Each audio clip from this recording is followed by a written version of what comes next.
జై హింద్. పాత పెద్దమ్మ తల్లి డిమాలిషన్ హైదరాబాద్. ఆ టెంపుల్ అందరూ తెలుసు. పెద్దమ్మ తల్లి టెంపుల్ పక్కనే చిన్న ఒక 80 గజాలలో ఉంటుంది. ఒక 40 సంవత్సరాల నుంచి పూజిస్తున్నారు ఆ టెంపుల్ని. హిందువులందరూ కూడా గట్టిగా బుద్ధి చెప్తారు. మా అమ్మవారి జోలికి వచ్చిన వాడిని ఆ పెద్దమ్మ తల్లి వదలనే వదలదు. జూలై 22 మంగళవారం రోజు నైట్ 3 గంటలకు ఆ టైంలో కూలగొట్టినారు. ఇదంతా ప్లాన్ చేసుకున్నది కూడా. హైదరాబాద్లో పెద్దమ్మ తల్లి దగ్గర బోనాలు అయిపోయిన నెక్స్ట్ డేనే ఈ ఇన్సిడెంట్ చేసినారు. ఇప్పుడు అనిపిస్తుంది ఎందుకు రేవంత్ రెడ్డి మనకి ఇట్లా చేస్తానని. తెలంగాణ రాష్ట్రంలో కాంగ్రెస్ పార్టీ అధికారంలోకి వచ్చిన తర్వాత ఎందుకు ఓట్లు వేసినాం అసలు మనం? ఎందుకు? ఇది ఒకటని కాదు, చాలా అయినాయి టెంపుల్స్ హైదరాబాద్లో కానీ ఇక్కడ కానీ. హిందూస్ టెంపుల్ అంటే ప్రతి ఒక్కరు ఇట్లా ఏడ్ చేస్తున్నారు. సో ఇప్పుడు మనం ఇందులో మనం కానీ ఫైట్ చేయాలంటే ఇంకా పోను ఇంకా మనం ఏమి టెంపుల్స్ చూడలేం.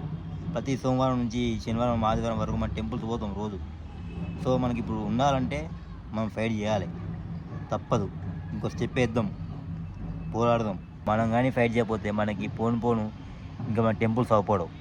నా ధర్మం, నా దేశం, నా హిందుత్వం, కర్మభూమి, ఇక్కడ ఉన్నటువంటి గొప్పతనము ప్రపంచంలో ఎక్కడైనా చూపించండి, నేను చూపిస్తాను. నడి రోడ్ మధ్యలో చార్మినార్ ఉంటే ప్రాబ్లం లేదు, కానీ కేవలం 80 గజాలలో ఉన్న పాత పెద్దమ్మ తల్లికి వచ్చిన ప్రాబ్లం ఇది. మనం దోస్తుల ఫైటింగ్లో పోతాం, సినిమాల కోసం ఫైట్ చేస్తాం, ఫ్యాన్స్ అయిన ఫైట్ చేస్తాం. కేవలం మనం ఒక చిన్న వాటికి కూడా ఫైట్ చేస్తాం, గొడవ పడతాం.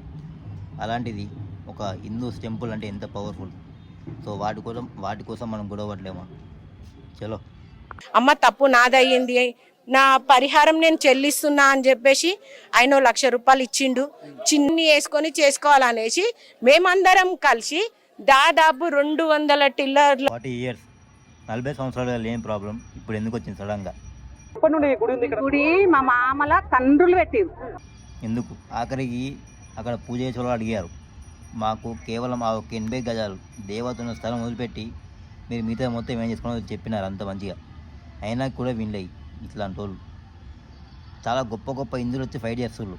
అలా మనం కూడా స్టెప్ అయితే ఏముంది ఇట్లా చెప్పేది. ఎందుకంటే ఇది ఒక్కదాని కోసం కాదు, ఫ్యూచర్ కూడా మనకి కావాలి, టెంపుల్స్ కావాలి మనకి, మనం పూజించుకోవాలి దేవుళ్ళని.